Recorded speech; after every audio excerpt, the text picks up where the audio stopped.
Welcome to the nation's Fruit Bowl. Just where is this Fruit Bowl? Well, we're in the Yakima Valley in the great state of Washington, and I'd like to take a couple of minutes to explain what makes this abundant fruit bowl possible. The answer may surprise you. It's simple, really. Without irrigation, growing crops here in eastern Washington would be impossible. With only about 7 inches of rain a year, irrigation water is vital to growing such crops as apples, pears, and grapes. The Yakima River Basin is among the leading producers of agricultural products in the state of Washington. Statewide, Yakima County is ranked number 1 in the production of apples,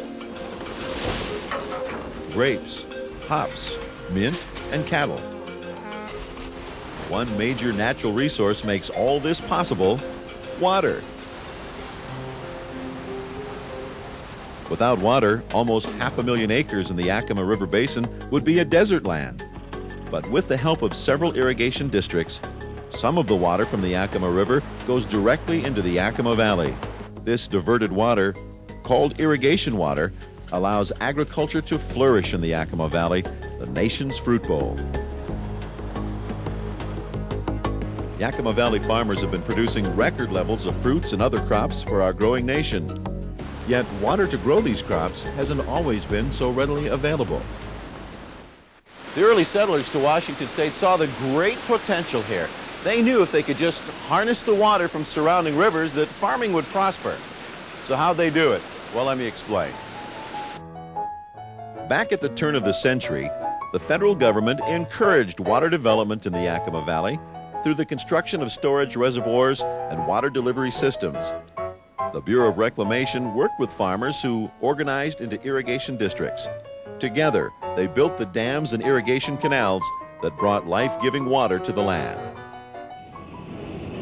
Irrigation water begins high in the mountains, where large amounts of snow and rain collect in man-made reservoirs.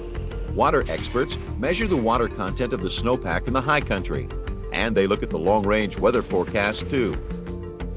By midwinter, they have a pretty good idea of what the water supply looks like for the next growing season. A water supply forecast below normal can mean water shortages and rationing among water users. A large snowpack means water supplies can be stretched on into the fall.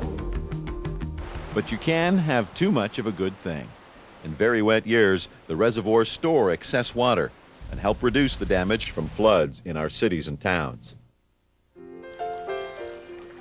As springtime warmth melts snow to water, most of the snowpack runoff is captured by 5 major reservoirs in the basin. For most irrigators, these reservoirs act like a savings bank. They draw from these water banks when the fields become thirsty during the irrigation season.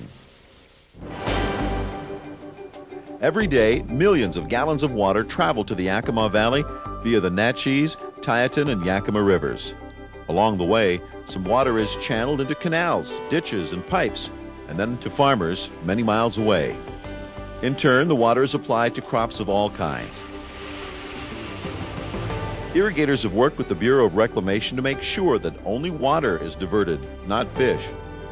Most diversion points are equipped with screens to keep the fish from going into a canal where they might be stranded. And to aid fish migration, fish ladders allow salmon and other species to swim past the dams. Preserving the land and its natural resources are genuine concerns for today's farmers. To keep our water clean, farmers are controlling erosion in the field by tilling the soil with care and by capturing harmful pollutants before irrigation water returns to the river. To stretch their water supplies further, farmers combine tried and true practices with the latest technology, like drip irrigation to release water slowly and without waste, or irrigation scheduling to apply water when it's needed most, and soil additives to prevent water from carrying the soil away. More than ever, farmers are seeking new ways to conserve water and use it wisely. Of course, the importance of Washington's water extends far beyond the farm. In addition to its uses for business and industry, water is part of Washington's great playground.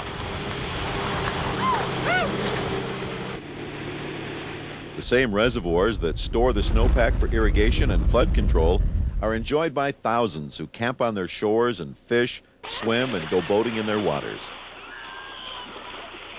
Today, the reliable water supply made possible by irrigation is also for flood control, for hydropower generation, for recreation, for fish and wildlife, and for cities and industry. As the needs and values of society have changed, so has irrigated agriculture. Today's irrigators are planning for the future. They're helping to improve water quality, to conserve water, to protect endangered species, and to ensure they only use the water they need.